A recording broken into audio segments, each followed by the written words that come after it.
History of the International Committee of the Red Cross. Since its creation in 1863, the International Committee of the Red Cross's sole objective has been to ensure protection and assistance for victims of armed conflict and strife. It does so through its direct action around the world, as well as by encouraging the development of international humanitarian law and promoting respect for it by governments and all weapon bearers. Its story is about the development of humanitarian action, the Geneva Conventions and the Red Cross and Red Crescent movement. The founding. What was to become the International Committee of the Red Cross met for the first time in February 1863 in Geneva, Switzerland. Among its 5 members was a local man named Henry Dunant who, the year before, had published a book, A Souvenir of Solferino, calling for improved care for wounded soldiers in wartime. By the end of the year, the committee had brought together government representatives to agree on Dunant's proposal for national relief societies to help military medical services. And in August 1864 it persuaded governments to adopt the first Geneva Convention.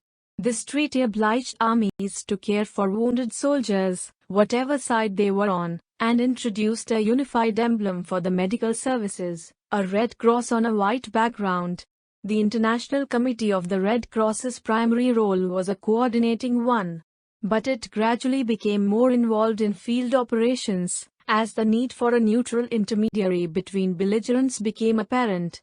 Over the following 50 years, the International Committee of the Red Cross expanded its work while national societies were established, the first in the German state of Württemberg in November 1863, and the Geneva Convention was adapted to include warfare at sea.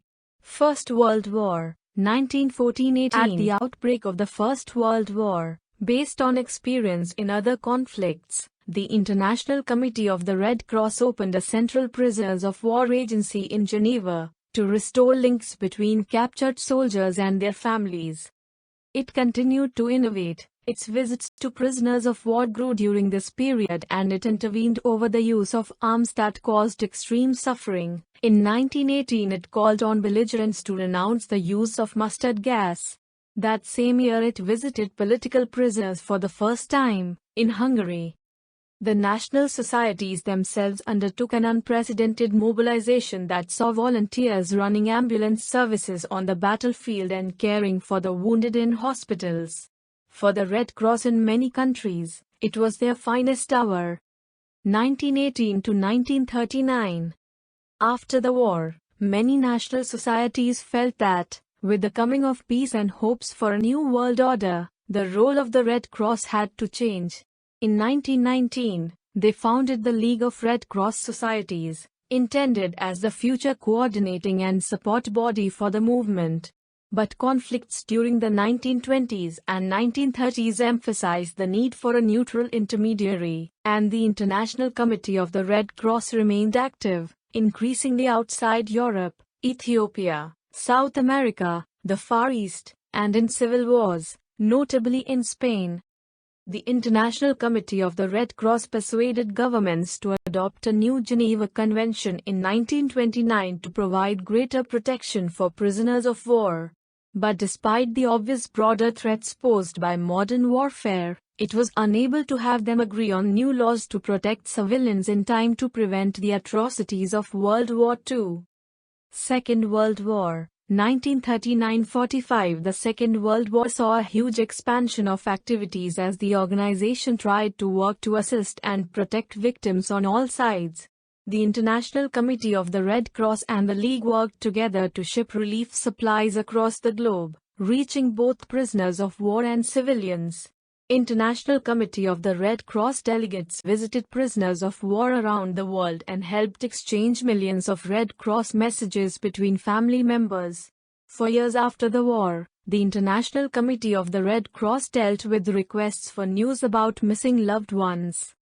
However, this period also saw the International Committee of the Red Cross's greatest failure, its lack of action on behalf of victims of the Holocaust and other persecuted groups.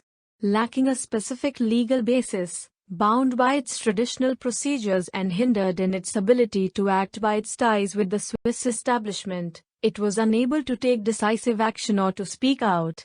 It was left to the International Committee of the Red Cross delegates to do what they could to save groups of Jews. Since